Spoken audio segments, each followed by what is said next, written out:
வேலூர் மாவட்டம் ஆம்பூர் அருகே திருமணமாகி 4 மாதங்களே ஆன காதல் தம்பதியினர் தூக்கு போட்டு தற்கொலை செய்து கொண்டனர். உடல்களை கைப்பற்றிய போலீசார் தற்கொலைக்கான காரணம் குறித்து விசாரணை மேற்கொண்டுள்ளனர். கோவை அரசு மகளிர் பாலிடெக்னிக் விடுதியில் தங்கி படிக்கும் மாணவிகள் பலருக்கு திடீரென வாந்தி மயக்கம் ஏற்பட்டது.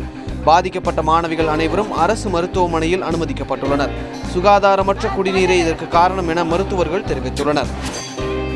கரூர் மாவட்டம் குளித்தலை காவிரி ஆற்றில் அதிக அளவில் மணல் அள்ளப்படுவதால் நிலத்தடி நீர் பாதிக்கப்படுவதாக அப்பகுதி மக்கள் புகார் தெரிவித்துள்ளனர். இது தொடர்பாக நடவடிக்கை எடுக்க கோரி பெண்கள் காலி குடங்களுடன் மாவட்ட ஆட்சியர் அலுவலகத்தை முற்றுகையிட்டனர். வேலூர் ஆவின் பாலகத்தில் முறைகேடு நிகழ்ந்ததாக எழுந்த குற்றச்சாட்டின் பேரில் காசாளர் ராமமூர்த்தி உள்ளிட்ட 4 அதிகாரிகள் கைது செய்யப்பட்டனர். இவர்கள் 4 பேரையும் கியூ பிரிவு போலீசார் வாணியம்பாடி மாவட்ட உரிமையியல் மற்றும் குற்றவியல் நீதிமன்றத்தில் ஆஜர்படுத்தி சிறையில் அடைத்தனர்.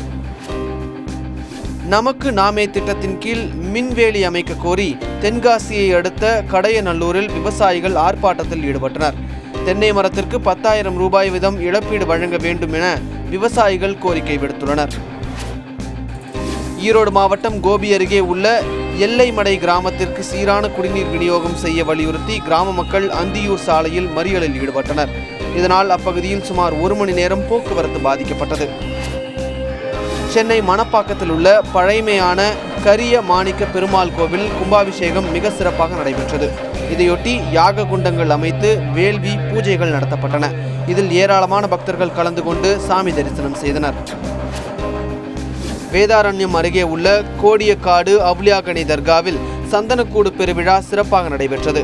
வண்ண மின் விளக்குகளால் அலங்கரிக்கப்பட்ட சந்தனக்கூடு வான வேடிக்கைகளுடன் ஊர்வலமாக கொண்டு செல்லப்பட்டது. இதில் திரளான இஸ்லாமியர்கள் கலந்து கொண்டனர். திண்டுக்கல்லில் உள்ள தனியார் பொறியியல் கல்லூரியில் தேசிய சதுரங்க போட்டி தொடங்கியது. இதில் தமிழ்நாடு, ஆந்திரா, கேரளா உள்ளிட்ட 5 மாநிலங்களை சேர்ந்த 100 வீரர்கள் பங்கேற்றுள்ளனர். இப்போட்டியில் வெற்றி பெறுபவர்களுக்கு 1,50,000 ரூபாய் பரிசு வழங்கப்படும்.